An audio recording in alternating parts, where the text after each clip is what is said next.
Well, you ready for another story of pure motherfucking Armageddon? Well, if you're not, here's one anyway. Appalling as the Asian tsunami disaster was, it's absolutely nothing compared with the apocalyptic event that is yet to come. Somewhere over the next stretch of time, New Yorkers will have to deal with a huge tidal wave of biblical proportions. Meet the La Palma Megatsunami and shiver.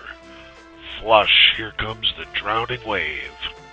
Try to surf this. A wave is almost twice as tall as the Empire State Building and traveling faster than an airplane at a breathtaking 700 kilometers per hour. Enough to give you the creeps, right? Well, it should. For the question is not so much if such a massive wave will one day slosh across the oceans, but when. Then there's more disturbing news. If the Doomsday Wave kicks in, it'll be the end of the story for the U.S. East Coast. New York City, gone. Boston, washed away. Florida, Miami, the Bahamas, all history. Oh, and several hundreds of years may pass before the super wave rolls in. But, on the other hand, it could happen next month as well. It all starts with a faint rumbling of the earth thousands of miles away, near the African shore of the volcanic island of La Palma, with seismic activity announcing yet another eruption of the Cumbre Vija volcano on the southern half of the island. But this time, the unstable western flank of the volcano doesn't hold. A huge chunk of the island simply breaks off and plops into the Atlantic Ocean. Plunge. No, plunge. Immediately up rises a tsunami, and not just a tsunami. The sea is pushed up something like 650 meters, as 500 billion tons of rock and debris hit the ocean. Witnesses to the event will see how a massive wall of water towers up and starts sloshing westward across the Atlantic. At the astonishing speed of over 700 kilometers an hour, destination, the U.S. East Coast. Now, that will bring about some stress to the other side of the Atlantic. New Yorkers and millions of other inhabitants of the U.S. coastal regions will hear about it on the radio. Within 8 hours, the entire East Coast will be splashed away. Hundreds of millions of Americans will get the hell out to escape the wet cataclysm, turning every city and every road in the area into total chaos. Some people will hope the mega tsunami will just break down by itself, and indeed, while crossing the ocean, the wave does dim down a bit, until perhaps only some tens of meters high. But the La Palma mega tsunami isn't just the next dull wave. It will pass storms unscathed, and bombs won't do anything to harm it either. You see, the mega tsunami we're dealing with is an endless wall of water that stretches out across the entire Atlantic. Not exactly the kind of wave that easily just breaks down. Then, after 8 hours, the incredible happens. At the U.S. shore, all the water suddenly recedes, and it's all sucked up by the wave to come. You'll be able to see the bottom of the ocean for hundreds of meters ahead, but your attention will be caught by something else. This huge wall of water that's moving in on you faster than you might think for the good of your health. As it closes in on the steep coast, the tsunami will grow and grow some more until it is perhaps several hundreds of meters high. Seconds later, it impacts with unimaginable force. Billions of gallons of water slam into the coastal areas. Skyscrapers just snap. Bridges rip to pieces. And outside the cities, forests and villages are swept away. And obviously, if you're still around, it's only likely you're killed in the whole show. The La Palma wave will push 30 to 40 kilometers into the land.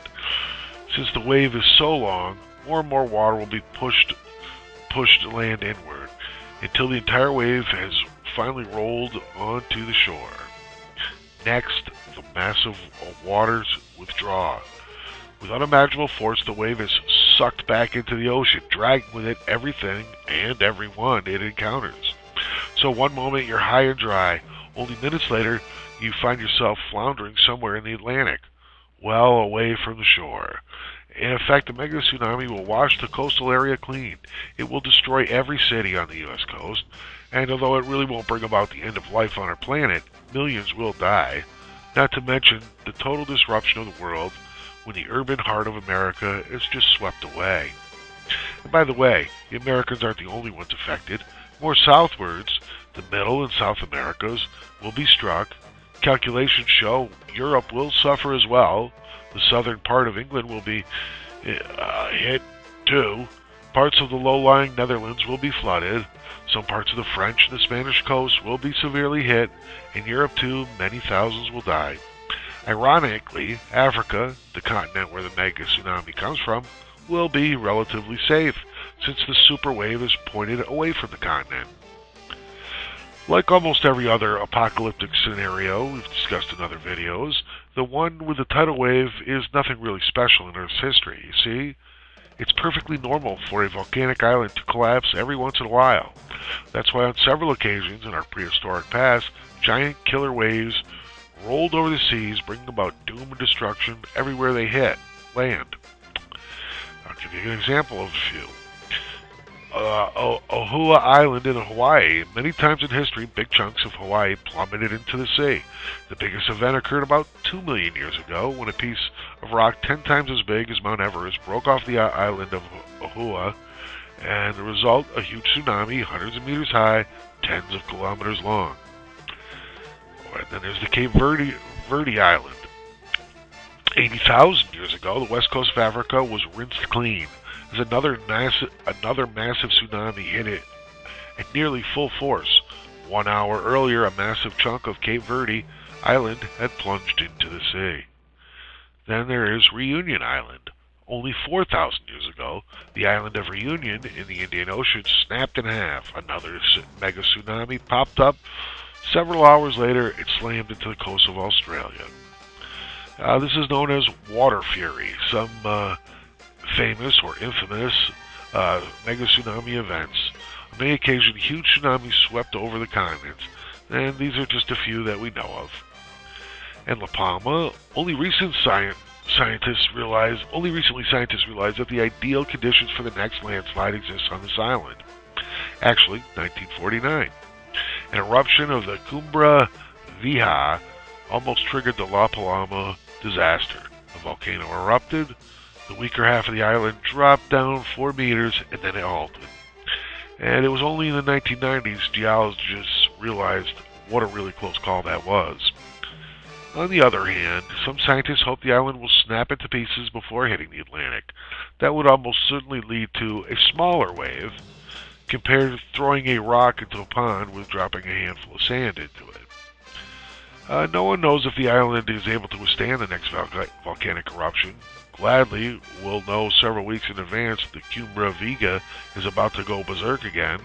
But then again, will our governments take the warnings of geologists serious enough if it gets that far? Will they be willing to evacuate the entire U.S. East Coast and large parts of Europe, following the advice of only a handful of scientists? Somehow, we doubt it. Perhaps the mother of all waves will take us by surprise after all. As one researcher, Bill McGuire, put it, there's a problem with all the major natural catastrophes because we've never experienced these things. We don't think they're going to happen to us. We just ignore them. But these sort of events have occurred throughout geological history, and they're not going to stop happening just because we're around.